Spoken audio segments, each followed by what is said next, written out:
உங்க ரிலேஷன்ஷிப்குள்ளார அடிக்கடி ப்ராப்ளம் வருது அப்படின்னா நான் சொல்ல போற இந்த 5 ஸ்டேட்மெண்ட்ஸை நீங்க யாராவது ஒருத்தவங்க அடிக்கடி யூஸ் பண்றீங்களா அப்படிங்கறத செக் பண்ணிடலாமா? நான் doctor Beena, psychologist, melody specialist, work place and relationship insights பத்தி தெரிஞ்சுக்கோனா எங்களை ஃபாலோ பண்ணிருங்க. ஒரு ப்ராப்ளம் வந்துட்டாலே ஹஸ்பண்டோ இல்லைன்னா ஒய்ஃபோ சடனா யூஸ் பண்ற முதல் ஸ்டேட்மெண்ட் என்ன தெரியுமா?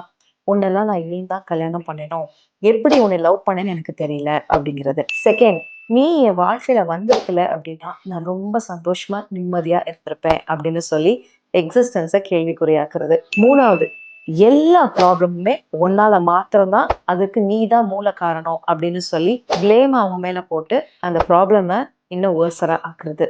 நாலாவது, ஏதாவது ஒரு பிரச்சனையில சடனா உங்க அப்பா அம்மா உன்னை இப்படி தானே வளர்த்துருக்காங்க, நீ உங்க அப்பா அம்மா மாதிரி தானே இருப்ப அப்படின்னு சொல்லி அவங்க ஃபேமிலியை கம்பேர் பண்ணி இன்சல்ட் பண்றது. அண்ட் ஃபிஃப்த் ஒன், தயவு செய்து என்னுடைய வாழ்க்கையிலிருந்து வெளியில போயிடு அப்படின்னு டைரக்டாவே சொல்றதுதான் இந்த 5 மேனிஃபெஸ்டேஷனும் உங்களோட ரிலேஷன்ஷிப்கான ஸ்பாயிலரா இருக்கும்.